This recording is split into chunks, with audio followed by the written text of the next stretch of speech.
Nah ini apa sih sebenarnya yang membuat kemahasiswaan kalian itu berbeda sehingga harus hadir di hari yang berbeda dengan kelompok yang berbeda. Kamu bilang kami nggak turun tanggal 11, dia bilang kami tidak mau berafiliasi dengan BMSI, ya kan? Aku mau nanya itu dulu bang, baru aku ngomong gitu loh bang. Iya. Ini kan 2022 ya, agak beda lah kayaknya. Jadi hostnya ya bang. Rasanya itu sudah dijawab di LC kemarin waktu itu. Ya.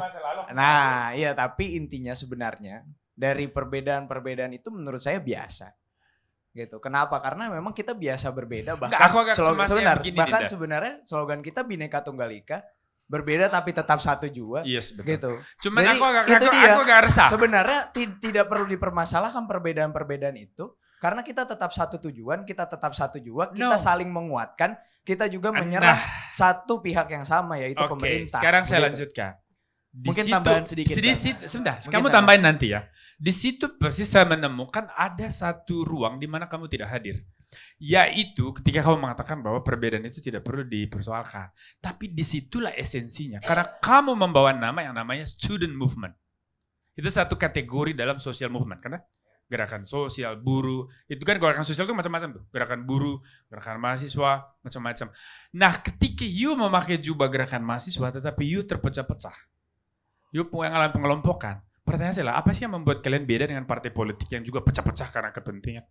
Karena begini. Coba jelasin ke saya, apa yang membedakan kamu dengan partai politik yang memang mengejar kekuasaan dan terpecah-pecah gitu loh? Karena begini bang, di tanggal 28 aksi, lalu di tanggal 1 aksi, di tanggal 11 aksi, hari ini aksi di tanggal 21. Ini menandakan bahwasanya kami mahasiswa saling melengkapi begitu. Intinya aksi yang pertama, aksi kedua, aksi ketiga begitu. Karena gini bang, hari ini dari aksi pertama pun, walaupun mungkin tidak banyak yang hadir segala macam, lalu aksi kedua, aksi ketiga, aksi keempat, ada beberapa yang hadir, ada beberapa yang tidak. Tapi kan tidak terjawab semua tuntutannya. Tapi ada kawan saya bilang begini, mahasiswa hari ini itu tidak punya soliditas. Kesatuannya itu hilang. Terpecah-pecah karena apakah jaringan alumninya yang kemudian berafiliasi ke partai politik. Misalnya, ya silakan nanti kamu bantah. Ini kan satu pandangan. Nah, sebenarnya saya agak resahnya begini. Oh ini jangan-jangan kalian sedang menyeret gerakan mahasiswa yang sangat-sangat mulia itu ke jurang kehancuran. Maka ini harus menjadi seperti itu bang. Justru ini hari harus ini menjadi refleksi bersama. Nih, saya harus sampaikan menjadi tadi, refleksi adik-adik kalian semua. Karena demokrasi tidak akan hidup tanpa kalian juga ada kan. Tanpa gerakan macam ini. Tapi kalau gerakan macam ini dinodai dan dileburin oleh praktek yang tidak mulia, ini yang menjadi korban itu masa depan, bukan cuma hari ini. Selamatkan masa depan lah. Jadi benahi hari ini.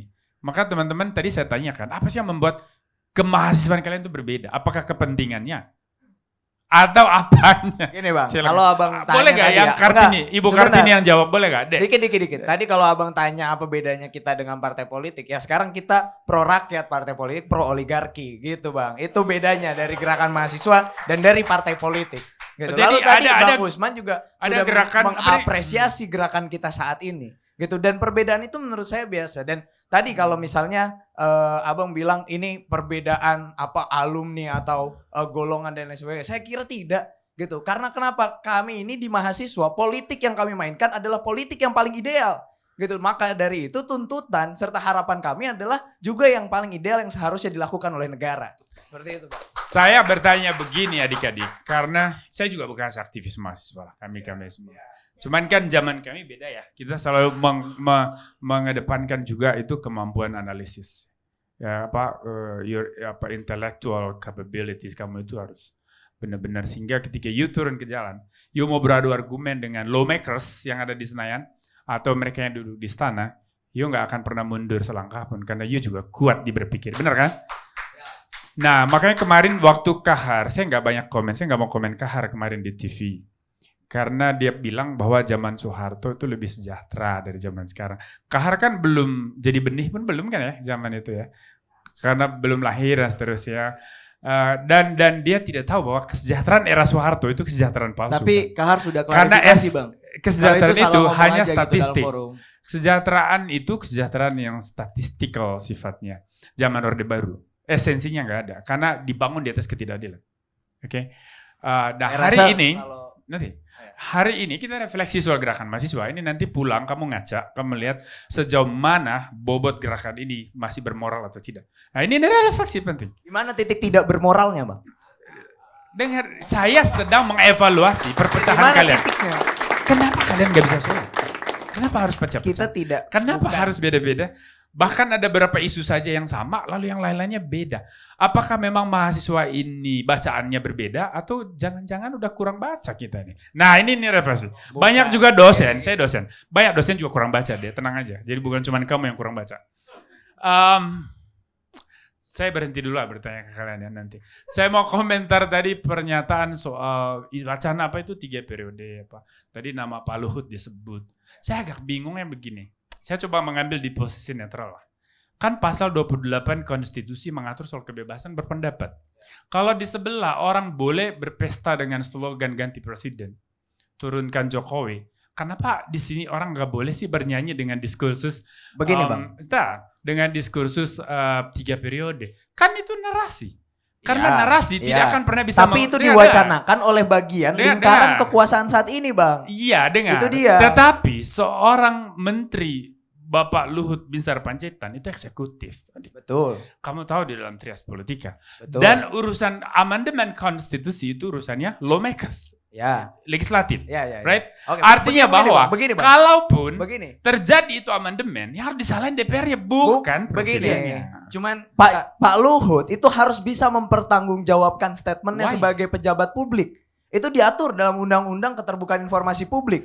Gitu, bahwa pejabat publik harus bisa mempertanggungjawabkan informasinya. Sebenarnya. Dan Pak Luhut menyampaikan Nah, ini memiliki agak big tendensius. data. Iya. Saya paham. Gini, saya Pak paham. Luhut menyampaikan memiliki big data. Bahkan saat kita bertemu langsung menyampaikan gitu bahwa dia emang saya punya big data gitu. Oke, baik. 110 Saya sudah juta nangkap, saya sudah penundaan nangkap. pemilu Saya sudah gitu. nangkap. Tapi apa hak saya untuk kemudian men-share big data itu kepada kamu? Saya Nah, sudah itu nangkap. sudah diatur dalam undang-undang.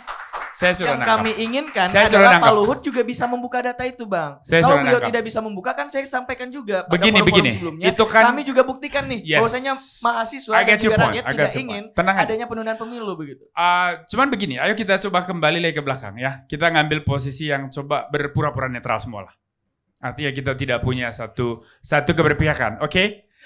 Kita lihat, Pak Luhut ngomong itu sebagai siapa di tayangan apa? Apakah itu di sebuah acara negara atau di sebuah tayangan media? Tapi beliau Kanal, pejabat publik. sebentar.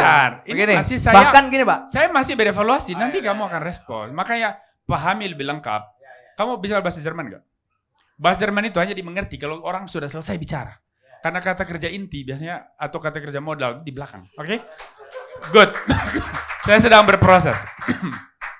Nah, Pak Luhut ngomong di ruang mana? Dan apakah itu di Istana Negara? Artinya ketika dia bicara itu, bisa saja separuhnya adalah seorang Luhut Binsar Panjaitan sebagai warga negara, tapi melekat bersamaan dalam dirinya itu adalah seorang pejabat, toh. Ya. Sehingga di ruang itu kamu boleh menuntut, benar? Oke. Yes. Mungkin Tetapi abang- sekali lagi, Nah. sebagai warga negara dia juga punya hak untuk Ya. berpendapat. Oke, Pasal 28 Undang-Undang Ya. 45 menjamin itu. kalau tadi Maka kalau kita kembali ke situ, kenapa kita harus begitu agresif menuntut Pak Luhut keluarin datanya? Kenapa sih? boleh saya masuk, Toh Bang? omongan Pak Luhut hari ini tidak mengubah undang-undang. Boleh saya masuk, Bang? Tidak mengubah apapun. Dan Presiden juga sudah mengatakan tidak ada penundaan pemilu. Boleh saya masuk, Bang? Silahkan. Nah, mungkin Abang kalau bilang tadi saya kurang baca, Abang juga kurang baca berita. Gitu. Kenapa? Karena kalau Abang baca berita, Pak Luhut sampaikan itu di Universitas Indonesia. Pak Luhut sampaikan itu saat iya awalnya, tapi kan kemudian statement-statement itu juga muncul salah satunya di Universitas Bentar, Indonesia Pak Nir Putih. saat Pak Luhut mengisi kuliah umum begitu ya di Universitas Indonesia, lalu kami mengadakan aksi simbolik begitu mengibarkan bendera kuning yang sudah saya tadi jelaskan, dan di forum itu saat kita bertemu berhadap-hadapan langsung dengan Pak Luhut mengatakan itu. Gitu. Dan posisi beliau diundang di Universitas Indonesia sebagai apa? Sebagai saya tanya kamu. Menko. Begitu, Bang. Saya tanya kamu. Abang ini mungkin perlu banyak Baik, baca saya berita tanya lagi. kamu. Enggak, saya tanya Enggak, kamu. saya potong dulu. Beri saya penjelasan Ini lengkap. tolong pertanyaan terakhir ya kepada mahasiswa. Habis itu Anda boleh komen Yes, Bang. dan itu selesai. Maksud saya begini, Bang. Begini deh. Untuk menjaga marwah gerakan itu. Ini kan bukan soal kepentingan kamu kan. Meskipun kamu pasti ada kepentingan pribadi. Dan itu normal. Jangan ketawa, saya tahu. Itu normal. Tetapi kita harus menjaga yang lebih besarnya, ya kan? Imajinasi, persepsi tentang demokrasi harus kamu selamatkan. Maka apa yang kamu lakukan hari ini, kamu bertanggungjawabkan juga kepada gerakan-gerakan mahasiswa ke depan, di masa depan. Maka di sini kita harus belajar dengan tertib berpikir. Ya, pertanyaannya adalah kenapa orang begitu agresif menyerang Pak Luhut soal big data? Ketika tidak ada satupun ketentuan hukum yang memaksa dia untuk, kecuali you buka forum, you berdebat, you undang ke acara Bang Karni, berdebat dengan Pak Luhut soal big data. Di situ silakan berdebat. Tetapi sepanjang itu statement lepas, dia akan tetap terlepas. You nggak bisa penjarain dia. Sama aja, kenapa kamu nggak nanya kepada yang dulu bikin tagar, turunkan Presiden Jokowi, dan tuntut dia, kenapa you melanggar konstitusi? Karena konstitusi mengatakan dia hanya bisa diturunkan kalau ada berapa ketentuan itu, ya kan? Pelanggaran moral dan sebagainya. Kan Presiden Jokowi nggak pernah melakukan semua itu. Nggak korupsi, nggak ini. Nah artinya bahwa orang melihat gerakan ini tendensius, ini benar-benar mau menyasar Jokowi. Bukan Bahkan tendensius. ketika Presiden tanggal 10 mengatakan bahwa tidak ada penundaan pemilu, you tanggal 11 masih demo mengarah ke istana. Baru di tengah jalan balik lagi ke DPR. Nah di situ orang kemudian ini ada lelucon. Bukan tetapi kita, ada tanggal 11. ada dari mahasiswa ini. Ada dari mahasiswa ini. Saya agak sedih karena kemudian gerakan mahasiswa itu kemudian dicibir orang. Dicibir seperti apa? Ini mengecewakan Dinda, karena kita semua harus menyelamatkan masa depan demokrasi toh. Hari ini kami buktikan Bang, saya Trisakti, Presiden Mahasiswa Trisakti bersama Wakil Presiden Mahasiswa Trisakti. Trisakti tidak tergabung ke dalam afiliasi manapun, tapi hari ini kita Iya. bisa bersama-sama dengan Iya, mahasiswa. makanya tadi kan pertanyaan reflektif saya. Ini pertanyaan retoris sebetulnya, tapi itu juga reflektif. Apa yang membedakan kemahasiswaan kalian dengan yang lain? Artinya bahwa you harus benahi ke dalam juga. Kalau you mau peran kalian itu signifikan di dalam proses sosial ini, politik ini. Gitu loh. Dan mungkin nanti akan ada satu titik di mana kami bertemu semuanya Bang. Baik. Ya, setelah tamat dan masuk Golkar gitu. Atau partai apa? Partai Wah, B, jangan partai C. skeptis seperti itu. Tujuan Misalnya. kami tidak ke sana. Misalnya. Gitu. Kalau tadi Abang bilang mana apa yang mengatur ya. Tadi Undang-Undang Artinya Keterbukaan gini loh, Informasi Bang. Publik Saya itu kembali mengatur Bang ke untuk perintah Abang pejabat tadi. publik membuka informasi yang disampaikan. Jadi gini Simple.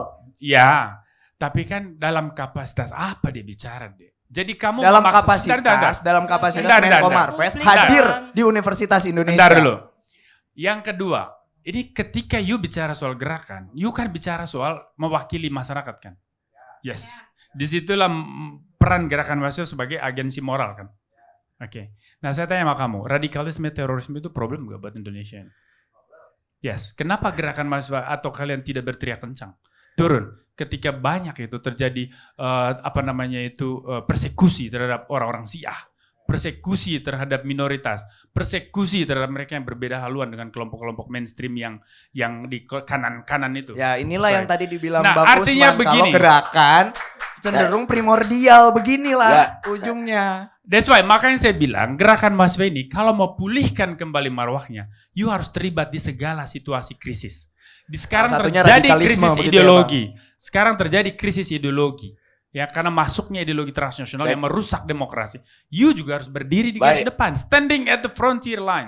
Bodi. Kalau enggak, orang akan pikir, you antek-anteknya orang politik. Ya ini kita nggak mau kalian dicuriga begitu, ya kan? Thank you. Waktu Anda habis. Sekarang giliran Rocky Gerung.